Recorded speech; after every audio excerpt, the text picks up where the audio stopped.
আরে আবির, এত লেট করলি? আর কি বলো, লেট হয়ে গেল। হ্যাঁ, তোর জন্য ওয়েট করছিলাম। হ্যাঁ, ভেতরে আয়।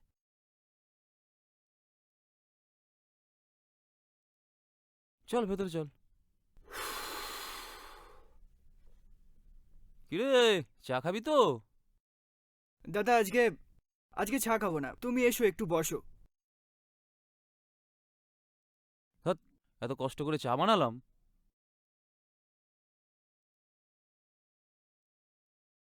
গড়িয়ার বাড়িতে এলি, আহ, একটু গরম আছে দেখিস।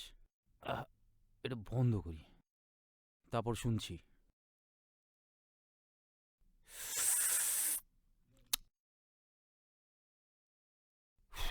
নে বল, তোর সমস্যাটা কোথায়? সমস্যা খুব জটিল দাদা। আর তুমি তো জানো সেই আগের।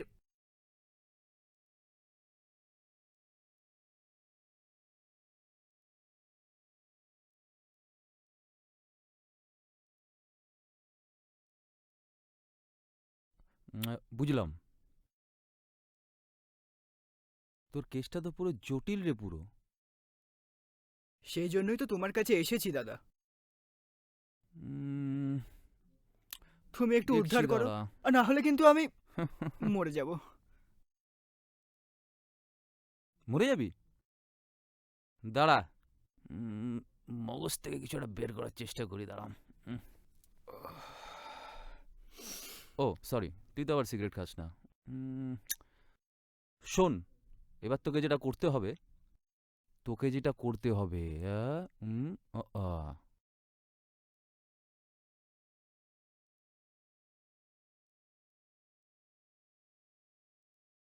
তোকে এটা করতে হবে। কিন্তু এটা কি করে সম্ভব দাদা? এটাই সম্ভব করতে হবে, নালে মরতে হবে। দাদা, দাদা নই, এটাই করতে হবে, বুঝলি?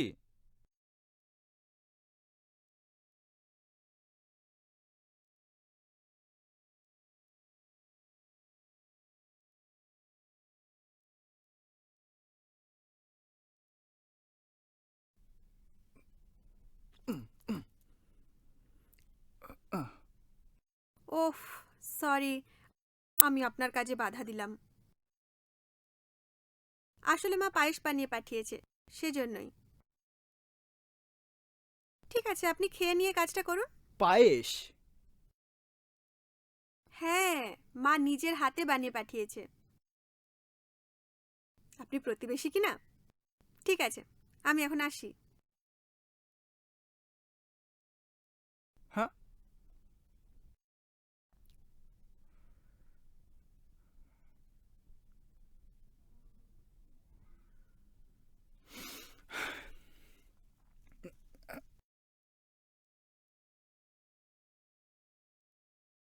মা, ওনাকে পায়েস দিয়ে এসছি, কিন্তু কিন্তু কি?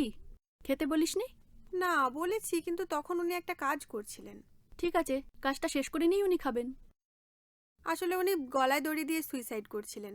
বললাম আপনি আগে কাজটা করে নিন, তারপর খান। কে? গলায় দড়ি? কি মেয়ে রে তুই? চ চ চ, শিগগিরি দেখি, চ শিগগিরি চ।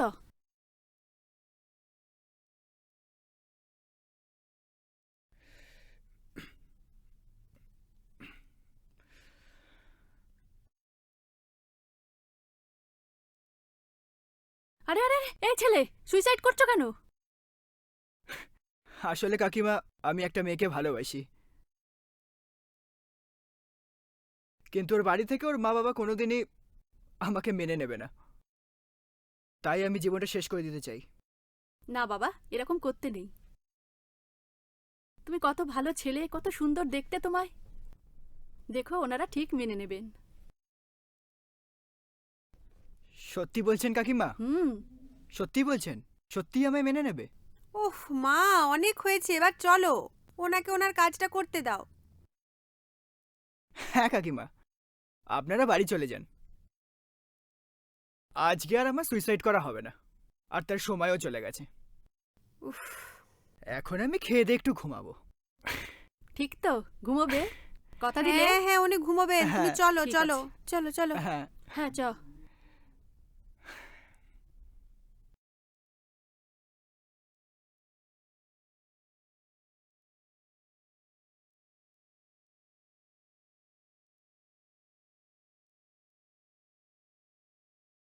কি ব্যাপার মিস্টার সুইসাইড, কাল রাতে সুইসাইড করলেন না? না, কালকে অনেক রাত হয়ে গেছিল, তাই ডিনার করে শুয়ে পড়েছিলাম। দেখি আজকে ব্রেকফাস্ট করার পর একবার ট্রাই করব, কিন্তু এবার ইচ্ছা আছে কোনো গাড়ির তলায় যাব। বাবা, বেশ বেশ, তাহলে তাড়াতাড়ি করে ফেলুন। আমি আপনার সুইসাইড দেখে তারপর বেরোবো। নেমন্তন্ন আছে, বান্ধবীর জন্মদিন। আপনি না আজব মেয়ে তো। আমার এই সুইসাইড দেখার পর আপনি ইনভিটেশনে যাবেন? মানে আপনি আপনার কাজ করবেন, তার জন্য আমি আমার কাজ কামাই করব কেন? তবে একটা সাজেশন দিচ্ছি, পড়লে বড় ট্রাকের তলায় পড়বেন, তাহলে একদম মিস হবে না। আচ্ছা, ঠিক আছে। ঠিক আছে।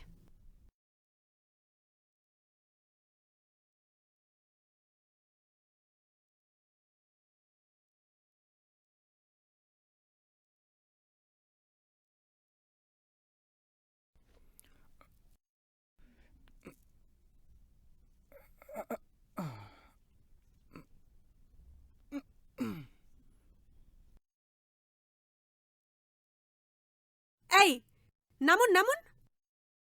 কেন, কি হয়েছে? মা আপনাকে আটকাতে বলেছে, এখনই নামুন। আজ আমি এই কাজটা শেষ করেই ছাড়বো। বাজে কথা বলবেন না, যা বলছি তাই শুনবেন। এখনই নামুন।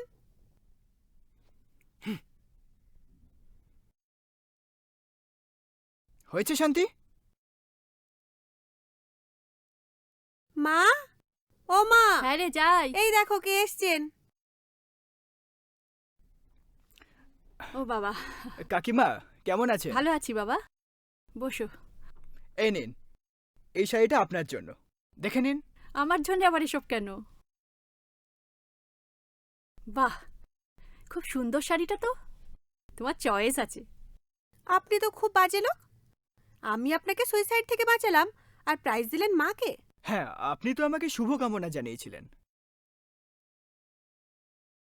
আর উনি আমাকে বাধা দিয়েছিলেন, উনি আমাকে না করেছিলেন।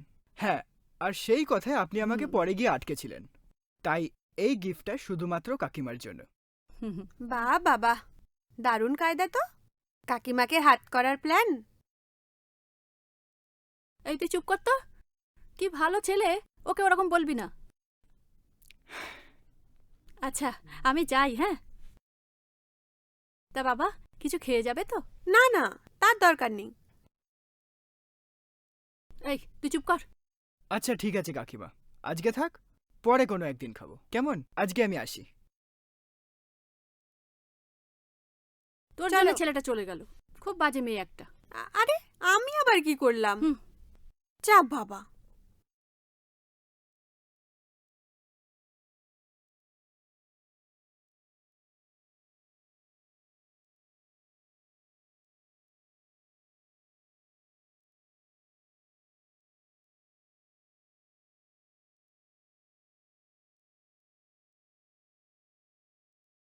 নাও চাটা ধরো। বাহ, শাড়িটা তো খুব সুন্দর। কোথা থেকে এলো? না না, আগে তো পরতে দেখিনি, তাই বললাম। সুন্দর না? জানো, এই শাড়িটা না পাশের ফ্ল্যাটের ছেলেটা দিয়েছে। পাশের ফ্ল্যাটের ছেলেটা ভীষণ ভালো, আর ফ্ল্যাটটাও ওদের নিজেদের। আর মনে হলো বাবা মাও নেই, আমাদের লাবণ্যের সাথে না খুব ভালো মানাবে। কিন্তু তুমি তো জানো যে লাবণ্যর পছন্দ করা ছেলেকে আমরা মেনে নিইনি, কারণ তার বাবা মা আলাদা আলাদা থাকে।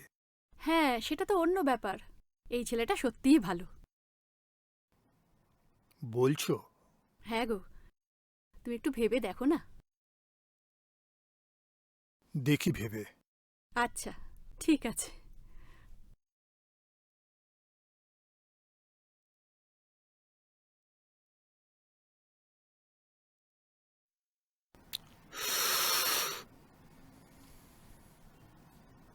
হ্যালো কেষ্টদা। হ্যাঁ বল। কি হবে বলো তো? সব না উলটপালট হয়ে যাচ্ছে কেমন একটা। আরে কোনো চিন্তা নেই, যা বলেছি সেই মতো এগোচ্ছে তো। হ্যাঁ গো, সেই মতোই এগোচ্ছে। কেষ্টদের ওপর ভরসা রাখ, সব ঠিক হয়ে যাবে। আমার নাম কেষ্ট, দেখে নিস। আর হ্যাঁ, দরকার পড়লে আমি কিন্তু ফোন করব। নিশ্চয়ই নিশ্চয়ই, অবশ্যই করবি, যখন ইচ্ছে তখনই ফোন করবি। হ্যাঁ দাদা, রাখছি।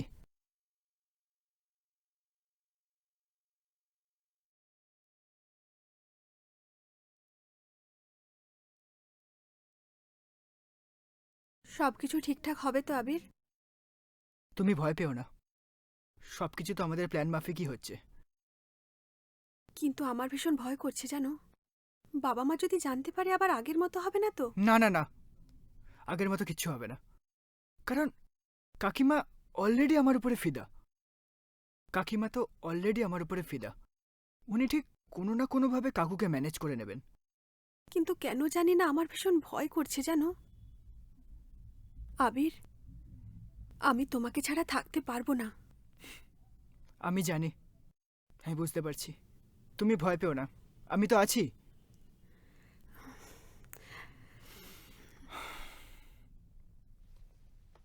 লাবণ্য, আমি ঠিক সন্দেহ করেছিলাম।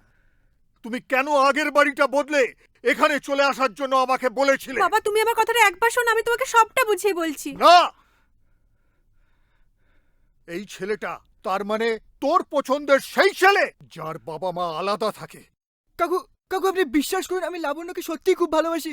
ওকে ছাড়া আমি বাঁচতে পারবো না কাকু। চুপ কাকু, করো তুমি। আর একটাও কথা তোমার মুখ থেকে আমি শুনতে চাই না। চল তুই। না আয়, বাবা, আমি ওকে আয় খুব তুই। ভালোবাসি বাবা। কাকু, বাবা কাকু প্লিজ। প্লিজ, কাকু, কাকু। না বাবা, আমার কথাটা শোনো একবার ও প্লিজ। সেখানে, কি হলোটা কি? আজ থেকে ও ঘরে থাকবে, ঘরের বাইরে যেন না বেরোয়। আরে কি হয়েছে কি? এই ছেলেটা সেই ছেলে যার বাবা মা আলাদা থাকে। It's a broken family. কিরে লাবণ্য, বাবা কি বলছে? কাল মেয়েকে দেখতে আসবে, আমার কলিকের ছেলে। ভালো ছেলে, ভালো ব্যবসা। 10 দিনের মধ্যে মেয়েকে বিয়ে দেব। বোঝাও ওকে। মা,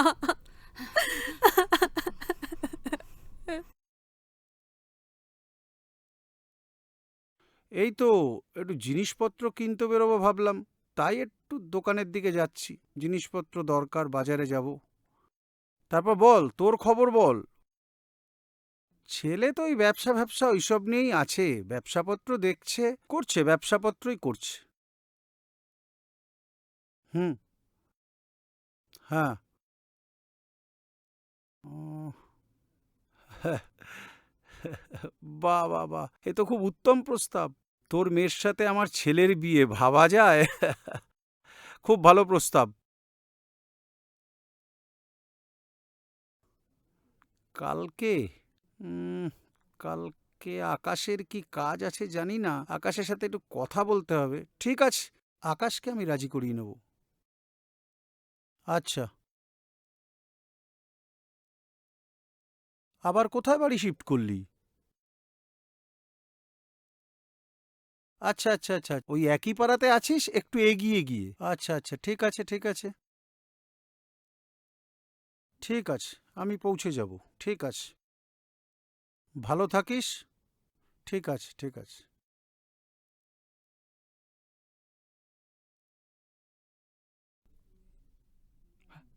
হ্যালো, হ্যালো আবির। তুমি কাঁদছো কেন? বাবা 10 দিনের মধ্যে আমার বিয়ে ঠিক করেছেন। তুমি কিছু একটা করো আবির। আমি তোমাকে ছাড়া বাঁচতে পারবো না আবির। দেখো, তুমি চিন্তা করো না, কাকিমা বাড়িতে আছে তো? বাবা মা দুজনেই আমার বিয়ে ঠিক করেছে। তুমি প্লিজ কিছু একটা করো, খুব তাড়াতাড়ি করতে হবে তোমাকে। আমি তোমাকে ছাড়া বাঁচবো না, এটা মাথায় রেখো। তুমি চিন্তা করো না, আমি আসছি। আমিও তোমাকে ছাড়া বাঁচতে পারবো না। আসছি।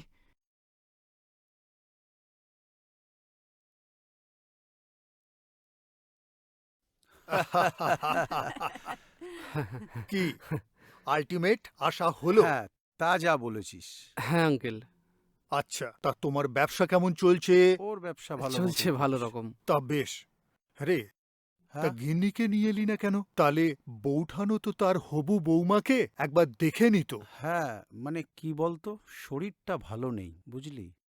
আচ্ছা। তার জন্য নিয়ে আসা হলো না। আবার কি বলে জানিস, আজকালকার দিনের ছেলে মেয়েদের হুম। টেকনোলজি, বলে মোবাইলে ভিডিও কল করে নাকি বৌমাকে দেখবে। আবদার যত সব। শুনছো? ভেতরে গিয়ে লাবণ্যকে নিয়ে এসো, একটু চা জল খাবারের ব্যবস্থা হ্যাঁ, করো। চা জল খাবার লাগবে না বৌঠান, তুমি আগে বৌমাকে নিয়ে এসো, তাড়াতাড়ি নিয়ে এসো, আপনারা দেখি বসুন, আগে। আসছি। বলো, কেমন চলছে? তুই যা শরীর রেখেছিস, হ্যাঁ রে, তুই কি এক্সারসাইজ করছিস নাকি? দেখে তাই মনে হচ্ছে। দেখে তো তাই মনে হচ্ছে। শুনছো? সর্বনাশ হয়ে গেছে। তাড়াতাড়ি ভিতরে এসো। চল চল চল, তাড়াতাড়ি চল, চল, চল। এই তাড়াতাড়ি আয়, চল। কি হয়েছে? কি হলো, কি দেখি দেখি দেখি। লাবণ্য, হ্যাঁ? লাবণ্য, এটা তুই কি করলি মা? এটা তুই কি করলি? হুম। ভাবিস না, ভাবিস না।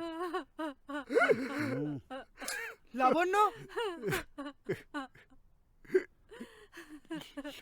লাবণ্য, লাবণ্য, লাবণ্য, লাবণ্য, হুম। সামলা, নিজেকে সামলা। আজ এই ভালোবাসার মৃত্যুর জন্য আপনি দায়ী, শুধু আপনি। আজ লাবণ্যর মৃত্যুর জন্য আপনি দায়ী। লাবণ্য, লাবণ্য, লাবণ্য,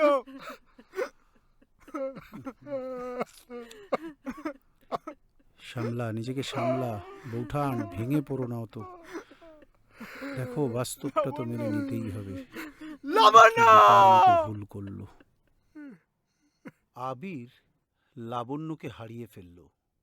হ্যাঁ, সারা জীবনের জন্য লাবণ্যর ভালোবাসা আর কোনোদিনও পাবে না। কিন্তু এর জন্য দায়ী কে? এর জন্য দায়ী কি সমাজ, না আমাদের অতিরিক্ত কঠিন শাসনের বন্ধনে আবদ্ধ আমাদের পরিবার? না, পরিবারের হয়তো কোনো ভুল নেই। পরিবার হয়তো আমাদের ভালোর জন্যই বলে, ভালোর জন্যই বাধা দেয়।